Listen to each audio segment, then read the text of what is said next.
I'm Ann Bocock, and welcome to Between the Covers. Dick Schmidt's background is in banking, in real estate development, and aviation. His latest book is titled Career. It's fiction, and it takes place in South Florida during the 2008 financial crisis. He's turned the world of sophisticated financial schemes into a thrill ride of a book, and the characters are colorful, well-drawn, and you won't forget them. Please welcome the author of Career, Dick Schmidt. Thank you. Thank you very much. It's great to see you all here today. I am so glad you're here. I have so much to talk about with this book. First of all, there's a lot to unpack here. We have Cuban immigration. We have the worst financial crisis. We have organized crime figures. There's someone faking his own death. But I'd like to take a step back and set the stage to 2008. Here we are in a spiral in the financial world. You know how to explain this better than I do, but from where I sit, we had lenders making very creative mortgages and lending money to people that absolutely should never have qualified in the first place, and then they're defaulting on that, and it just keeps going and going. But you said it. Well, I think the simplest explanation is we all know the American dream is has been since the 30s, and Roosevelt has been to own your own home. And that's been possible through the creation of a mortgage market where banks would lend you money to finance the purchase of a home. Well, this became over-encouraged from a political sense back in the 90s when everybody was encouraged to buy a home and banks were encouraged to lend money. So naturally, when you put that much honey out there, it attracts a lot of flies. So what happened is banks found more creative ways to lend money. They ran out of money to lend, so they would end up selling the loans that they had in the investment market, and they became collateralized debt obligations, CDOs, you may have heard of. And these in turn were sold to investors who would theoretically collect the interest income, and they become investments for them. So the banks in turn were encouraged to make more loans, package them. They didn't really intend to own them. They were going to sell them. And this created a bubble in the market so that people were eager to buy homes to fill the void. Banks were eager to lend them money. And we ended up with the financial bubble that you all are familiar with, that you refer to as the 2008 financial crisis, when suddenly people realized that the prices they had been paying for homes and real estate was way out of proportion to the true values. It was only, 10 years ago, 11 years ago. Sometimes our memories get a little faded, but this was terrible. Well, it was terrible, and the market started in August. I remember in August watching on television, the market started crashing, and nobody really had an idea why. And then there had been a failure in the financial markets with Bear Stearns when they were forced to be sold to one of the other larger investment houses when they went bankrupt in March. And then became apparent that there was bigger problems in the economy when Lehman Brothers, one of the country's biggest investment bankers, ran out of liquidity because of this bubble in the housing market. And they were so bad, nobody wanted to take them over, and the government assumed that someone would assume them and things would carry on as normal, but nobody did, and they ended up going bankrupt. And that kind of raised everybody's awareness that we really had a financial crisis. And so that's the backdrop of the book. This is where we start. This is where we meet your protagonist, who is Jorge Gonzalez. And I gotta love this. The hero of the story is a CPA. Well, yeah. So, you don't very often, I am a CPA by professional background. I started out in public accounting. And so there's not a lot of good material out there for CPAs. I mean, let's face it. They're kind of boring, and they're sort of bean counters. And the genesis of this book for me was I always wondered if you took a person who had a relatively mundane job, something you didn't think of as exciting, and you threw him to the wolves, where he was out there with the spies and the criminals and the underworld. How would he fare? Would he be able to adapt?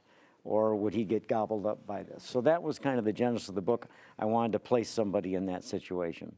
And So, everybody reading this who has a mundane job is going to love Jorge. well, I think he's a pretty adorable character, as do some other people in the book. Yeah. I'd like to compare two characters, and we'll set this.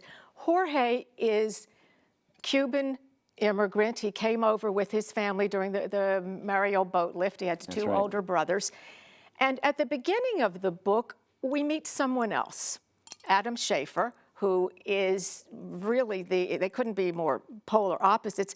Adam is stealing hundreds of millions of dollars, or trying to, during this financial scheme. He's very clever. He has an interesting bookkeeping system where he's able to do this. For a couple of years prior to the financial crisis becoming apparent to everybody, he had embarked on a scheme he had set up that involved an investment strategy with his larger clients. His larger clients were pension funds in the Northeast. Pensions, you might know, is the Longshoremen's Union, Dock Workers Union, Electrical Workers Union, unions that have historically been known to have ties to organized crime. So he has been managing a pension strategy for these unions and disguising his theft in this pension strategy for evening out the ups and downs in the market for his clients, which is what his job is. And in this process, he has managed to accumulate hundreds of millions of dollars offshore in an account in Switzerland. And he plans to, as you know from the book, fake his own death. Who looks for a dead person, right? So he fakes his own death, and his plan is to leave the country, but unfortunately he's not able to leave because he, for reasons which are explained in the book, doesn't have access to his identification and travel documents that he needs to get out of the country because he is dead. He's dead. We go back, when we meet him, it's in the Bahamas. And you've written another book about the Bahamas, The Boy and the Dolphin. And I get this sense that you love this place. Well, the book is set in the Abacos in Marsh Harbor, and I did spend the better part of 2 years of my life living there. I lived on a sailboat with my wife, 2 kids, and a couple gerbils and a Cocker Spaniel. And we went for a 2-week cruise in the Bahamas, and we virtually didn't come back for a couple of years. And I commuted in an airplane, much the way Adam Shafer did to the Bahamas. So I was familiar with this route he was taking. And the characters are actually, some of them are real people that I knew. But although I was there in the '80s, they're based on characters that I knew in the Bahamas while I was there. That's fascinating. Yeah. Adam is the polar opposite, as I said, of Jorge. One is on this trajectory of trying to really make a name for himself in this CPA business, and the other is doing the most despicable things that you could possibly do. And not caring about it. Not He's caring kind about of his psychotic that family, way. my Yeah. goodness. When you were thinking of these two particular men, did you purposely make them as foils To one another? to one another? No, I just, the story is about a Cuban immigrant who came, as you said, in the Mariel boat lift, who is his family were farm workers, were agricultural field hands in Cuba, and they came to this country to start a new life, and he had 2 older brothers who didn't adapt to the American culture quite as well as Jorge did because he was younger. He was only about 7 or 8, I think, at the time. And he became the apple of his mother's eye. He became the only member of his family to go to college. He became a CPA, a professional man, so his family was so proud of him. So he was kind of the context, and one I wasn't really pairing him against Adam Shafer. Adam Shafer created an event in the book that Jorge Gonzalez could have to deal with, and that kind of gave the book its purpose for being. Jorge Gonzalez's life is ruined when he becomes a pariah after he's blamed for the financial failure of this guy's firm, and he loses his CPA certificate. Nobody will talk to him. Nobody will employ him. He's become an embarrassment to his parents and his family, and this is very difficult for him emotionally, and he feels like he's let everybody down. when you did mention that they did come, the Gonzalez family came over during the Mariel boat lift. You live in South Florida. We could tell lots of these stories because this is part of our culture and our history. That was actually a pretty frightening scene, I thought, in the book. It was heartbreaking. The trip from over. From Mariel. Yeah, the book describes this family hearing that the Cuban government was letting citizens leave and go to the United States. That they, based on the rumors that they had, they left the fields in Camagüey where they were, and got on a train and had an all-day train ride to Havana, and then on a rickety old truck they got to Mariel, only to find out that it wasn't as easy to get out of Cuba as they thought. They did manage to sneak aboard a sailboat and make their way to Key West. And for people that may have forgotten, it was like 125,000 people in a very short time. It was. If you are not familiar with the Mariel boat lift, it's worth Googling. The Cuban Castro opened up his prisons and let a lot of really not desirable people out, and they all many of them managed to find their way to the United States, and we had to cope with that. This is not a spoiler because we did talk about Adam Shafer faking his own death. Now, this is where your aviation expertise comes in, because here's this guy who is a good pilot, and he's going to fake his own death because he's going to ditch this plane in the ocean. Who does that? Well, so first of all, I think I am a good pilot, and I have never ditched my airplane in the ocean. Thank you. So and it has never occurred to you to even try to do that. It has not occurred to me to try to do that, but I had to imagine what would be involved in flying a small single-engine Cessna and ditching it in the ocean in a place where the Coast Guard or nobody could get to you in time to rescue you, and the presumption would be that when the plane sank that you were gone with it. There's no evidence of his survival, although he had arranged transportation it's back, a big ocean. Yeah. You know, I mean, the fact that somebody could pinpoint and find you, that was scary. But obviously, we've seen jetliners land in water. But we have the Miracle on the Hudson that would be one, and I did some research on people who have had to ditch their smaller craft in the ocean, and I drew on that from, in addition to my own flying experience, as to how that would come off.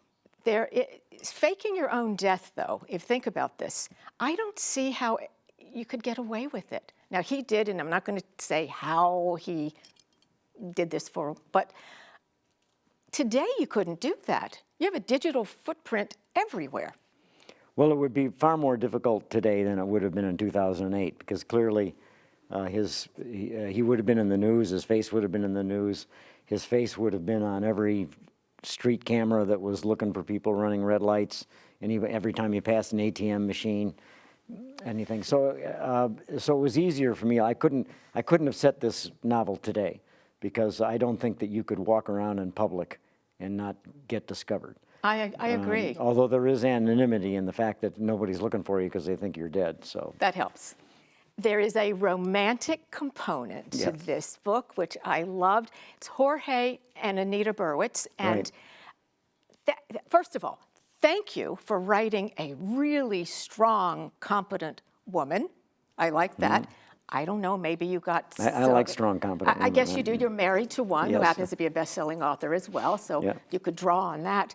But tell me about Anita and where she came from. Well, so Anita, one of the fun things I've shared with you in writing books is that you create characters to get the book from one place to another. And I had to create a character that was going to be a source of information and help to Jorge Gonzalez in his search for this missing financial guy.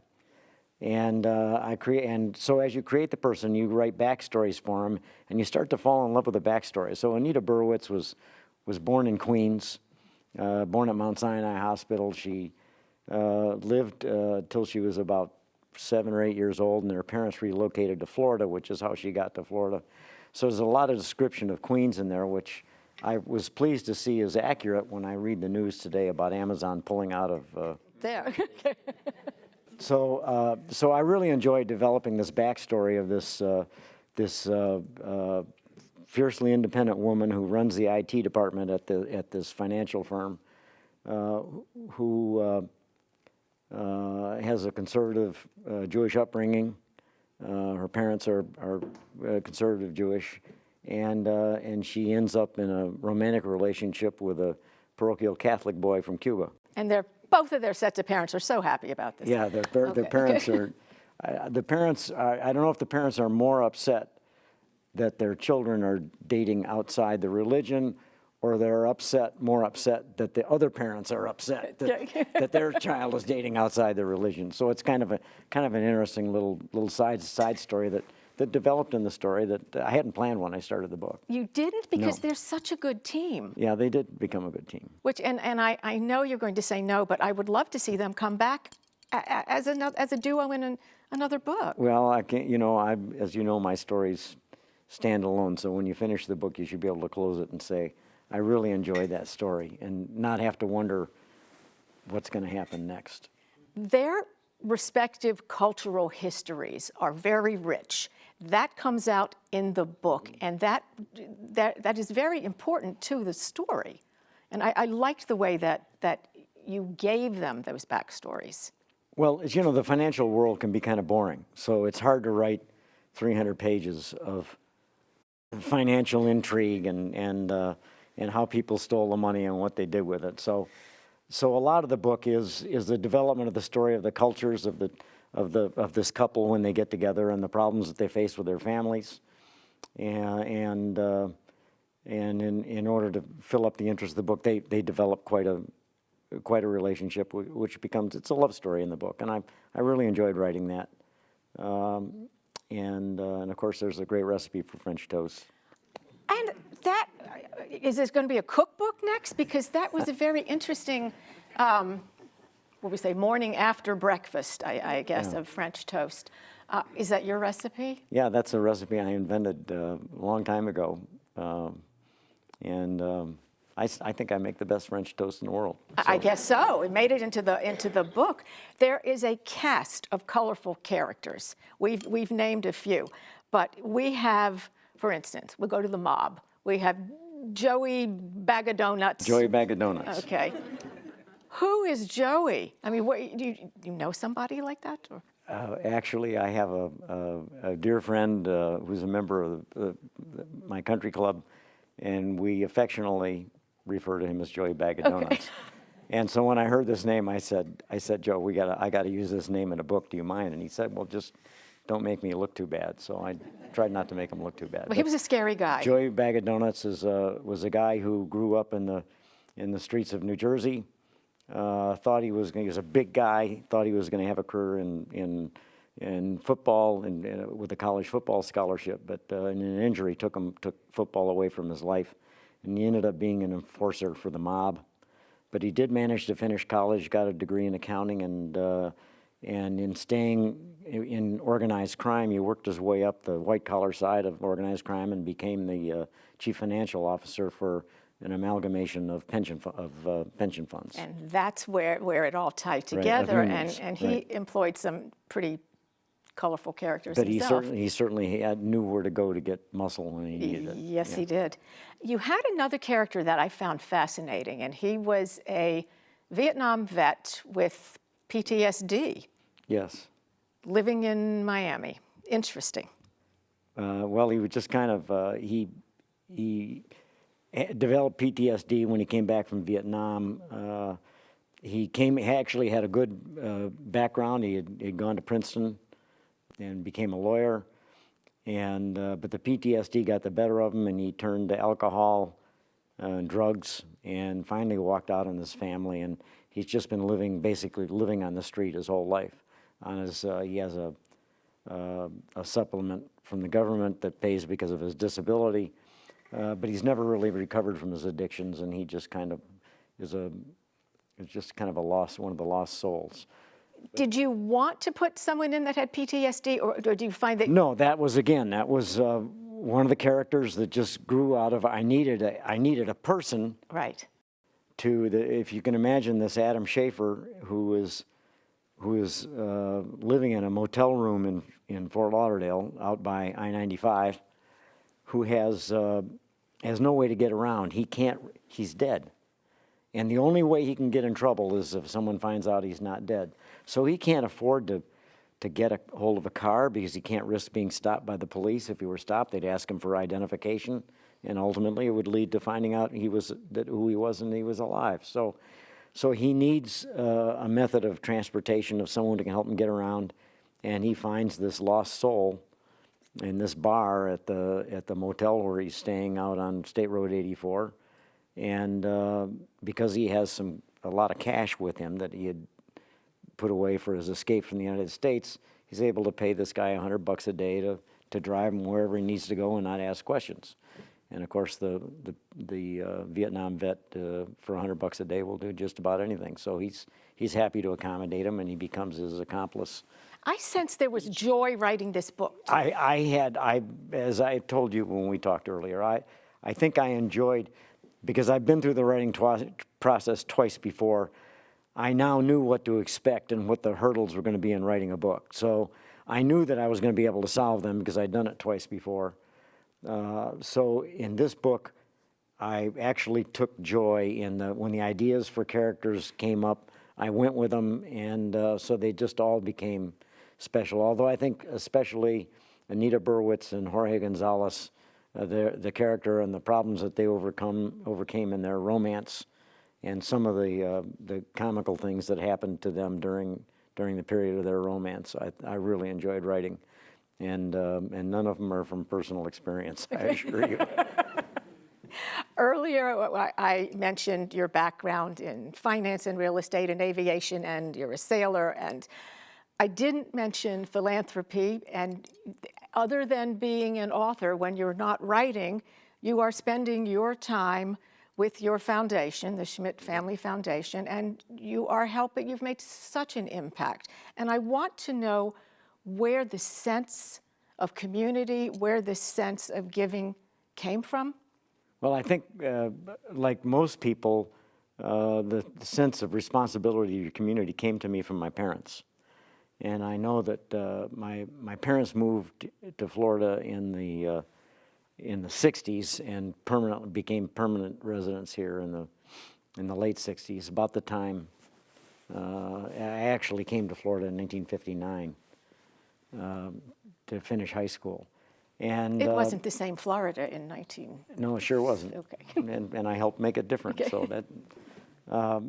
So I think that you learn that from your parents. And one of the things that my father was very keen on was the people that came to Florida and they would retire here and they'd live here 15, 20, 25 years, but they always sent their money back home to the Cincinnati Zoo or to the Chicago Museum of Art or wherever, because they thought of that as home. And my dad would impress upon me, this is my home. I've been here since the early 60s. Why would I not think of this as my home? This is where I should make an investment in my community.